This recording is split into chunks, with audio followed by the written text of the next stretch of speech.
Welcome back ভালোবাসা মানুষজন নতুন একটি এপিসোডে। আজকের এই চিঠিটা যখন আমি প্রথম পড়ি তখন আমার গা কাঁপছিল।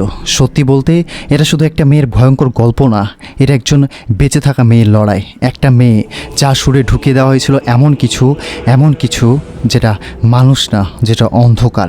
সে দেখেছে মৃত্যু, সে দেখেছে ছায়া, আর সে নিজেকে রক্ষা করতে চেয়েছে, কিন্তু কেউ বিশ্বাস করেনি তাকে। আজকে সেই মেয়েটার লেখা চিঠি আমি আপনাদের পড়ে শোনাবো। তাহলে চলুন আজকের ভিডিও শুরু করা যাক। শুরু করার আগে আমাদের ইউটিউব চ্যানেলটিকে এখনই সাবস্ক্রাইব করে ফেলুন। চিঠিটা ছিল এরকম: ভাইয়া, তোমাকে বলছি কারণ আমার আর কাউকে বলার মতো সাহস নেই। সবাই ভাবে আমি পাগল, কেউ ভাবে আমাকে মনোবিদের কাছে যাওয়া উচিত, কেউ আবার বলে আমার ভেতরে জিন ঢুকেছে। তবে আজ আমি সব বলবো খোলাখুলি, কারণ আমি আর থাকতে পারছি না এই বোঝা নিয়ে। আমার নাম রুবায়েত, আমি ব্রাহ্মণবাড়ির একটা ছোট গ্রামে জন্মেছি। বাবা একজন স্কুল শিক্ষক ছিলেন আর মা গৃহবধূ। খুব সাদামাটা স্বপ্নবিহীন এক শৈশব কেটেছে আমার। তবে সব পাল্টে গেল যখন আমার বয়স 17-তে পৌঁছালো। আমার খালাম্মা থাকতেন রাজশাহীতে। একবার আমি গিয়েছিলাম ওদের বাসায় 1 মাসের ছুটিতে। তখনই ওর মেয়ে আমার আপু নাজনীন আমাকে নিয়ে গেল এক তাবিজওয়ালার কাছে। আমি তখন জানতাম না সেটা কেমন লোক। সে আমার কপালে হাত বুলিয়ে কিছু বলল, চোখে তাকিয়ে হাসলো। তখন মনে হয়েছিল খুব অস্বাভাবিক কিছু না, কিন্তু ওই রাতেই শুরু হয় দুঃস্বপ্ন। প্রথম রাতে আমার ঘরে ছায়া দেখলাম। সে ছায়া জানালার গ্লাসে আমার প্রতিচ্ছবি ঢেকে রাখতো। আমি চিৎকার করতাম, কিন্তু কেউ শুনতো না। কেউ শুনলেও বলতো ঘুমের ঘরে কল্পনা করছো। কিন্তু ভাইয়া, ওটা কল্পনা ছিল না। দ্বিতীয় সপ্তাহে আমার শরীর থেকে হঠাৎ রক্ত ঝরতে লাগলো। ডাক্তার বলল কিছুই পাইনি, সুরে কোনো আঘাত নেই, কিছু নেই।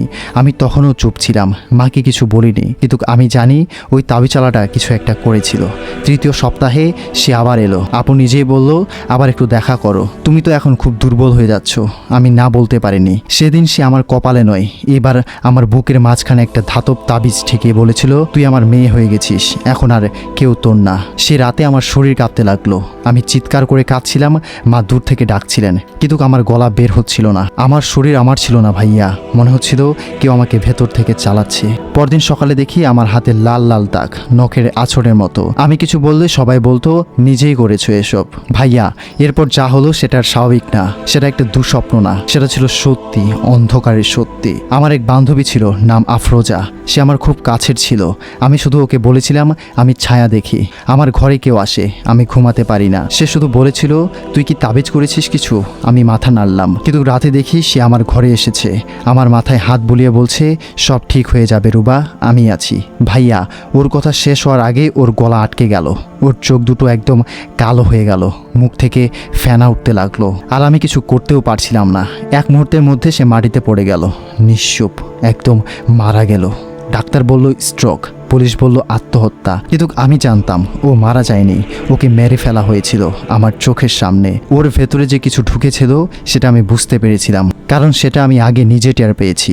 সেই রাতে আমি আয়নার সামনে দাঁড়ালাম, আর আমি আয়নায় চেহারা দেখিনি। আমি দেখেছি এক মুখ, একদম কালি মাখা মুখ, চোখ দুটো লাল আর ঠোঁট কেটে আছে। সে হাসছিল। এরপর শুরু হলো সবচেয়ে ভয়াবহ অধ্যায়। রাত হলে আমি ঘুমাতে পারতাম না, মনে হতো কেউ আমার বিছানার নিচে হাঁটছে, কারো নিঃশ্বাস আমার ঘাড়ে লাগছে। আমি আয়নায় তাকালে দেখতাম আমার পেছনে কেউ দাঁড়িয়ে আছে। তখনই প্রথম বুঝতে পারি আমার শরীরে কিছু ঢুকিয়ে দেওয়া হয়েছে। না ভাইয়া, এটা কোনো মেডিকেলের সমস্যা না, এটা সাইকোলজিরও না, এটা জাদু। ওরা আমাকে একটা পাত্র বানিয়েছে। আমার শরীরটা যেন একটা ঘর, যেটাতে কেউ থাকতে এসেছে, কিন্তু সেটা মানুষ না। একদিন আমি হঠাৎ দেখি আমার হাত দিয়ে রক্ত ঝরছে, কিন্তু কাটা ছেঁড়া কিছুই নেই, কিচ্ছু নেই। আমি শুধু দেখি আমার হাত আপনা আপনি কিছু লিখছে, সে ফিরবে আর তুমি মরবে। এর 3 দিন পর তাবিজওয়ালাটা আবার আসে। এবার সে একা না, সাথে 2 জন পুরুষ ছিল। তার চোখে ছিল অদ্ভুত লালচে রং আর মুখে একটা বিকৃত হাসি। সে আমার দিকে তাকে বলল, তুই এখন আমাদের, তোর শরীর এখন আমাদের ঘর, তুই যে মরেছিস তা তোর পরিবার জানে না। ভাইয়া, তখন আমার মনে হয়েছিল আমি আসলেই মরে গেছি। আমি শুধু বসেছিলাম, আমার চোখের সামনে সে আমার আপুর মাথায় কিছু ঘষছিল, সে কিছু পড়ছিল এক অজানা ভাষায়। আর আমার আপু যে আমাকে নিয়ে এসেছিল, সে নিচু গলায় বলছিল, আরেকজন দরকার। আমার নিজের রক্তের মানুষ আমাকে বিক্রি করে দিয়েছে। এরপর থেকে আমার আশেপাশে একের পর এক মৃত্যু হতে থাকে। আমার বান্ধবীরা, আমার কাজিন, এমনকি আমার দাদু, সবাই হঠাৎ করে মারা যেতে লাগলো। কেউ স্ট্রোক, কেউ নাকি আত্মহত্যা, কেউ বলল হার্ট অ্যাটাক। কিন্তু আমি জানি ওরা সবাই আমার শরীরের ভেতরে বসে থাকা কিছুর শিকার। আমার শরীর দিয়ে কিছু নতুন ছায়া জন্ম নিচ্ছে। তারা মানুষকে মেরে ফেলছে, কেউ বুঝতেই পারছে না, কারণ আমি তো শুধু এক পাগল মেয়ে। একদিন আমি সিদ্ধান্ত নেই পালাবো। রাতে 3টার দিকে ঘুম থেকে উঠে আমি দরজা দরজা খুলে বেরিয়ে যাই, গ্রামের এক মাজারের পাশে গিয়ে বসি। সেখানে এক বৃদ্ধা আমাকে দেখে বললেন, তোর চোখে তারা নেই মা, তোকে ওরা খেয়ে নিচ্ছে। তিনি আমাকে এক দোয়া দিলেন আর বললেন, আয়না ভাঙবি, সব আয়না, কারণ আয়না দিয়ে ওরা তোর শরীরে ঢোকে। সেদিন আমি বাড়ি ফিরে সব আয়না ভেঙে ফেলি, কিন্তু ভাইয়া তাতেও কিচ্ছু বন্ধ হয়নি। ওরা এখন আমার ঘুমে আসে না, ওরা জেগে থাকলেও আসে। আজ আমি ঢাকায় একটা ছাপাখানায় কাজ করি, সব কিছু থেকে দূরে থাকার চেষ্টা করি, কাউকে ঘনিষ্ঠ হতে দেই না, কারো দিকে তাকাই না, আয়না দেখি না, অন্ধকার এড়াই। তবে এখনও মাঝে মাঝে আমার শরীরটা ভারী হয়ে যায়, আমার হাত কাঁপে, গলা আটকে যায়। আজও আমার পাশের বাসার এক বাচ্চা মেয়ে মারা গেছে, কেউ যায় না গতকাল সে আমার সাথে খেলতে এসেছিল। ভাইয়া আমি জানি ওরা এখন আমার ভেতরে আছে, আমি জানি আমার সুরে মানুষ নয়, ছায়া বাস করে। আর যতদিন আমি বাঁচবো ওরা আমাকে দিয়ে মানুষ মেরেই যাবে। ইতি রুবায়াত।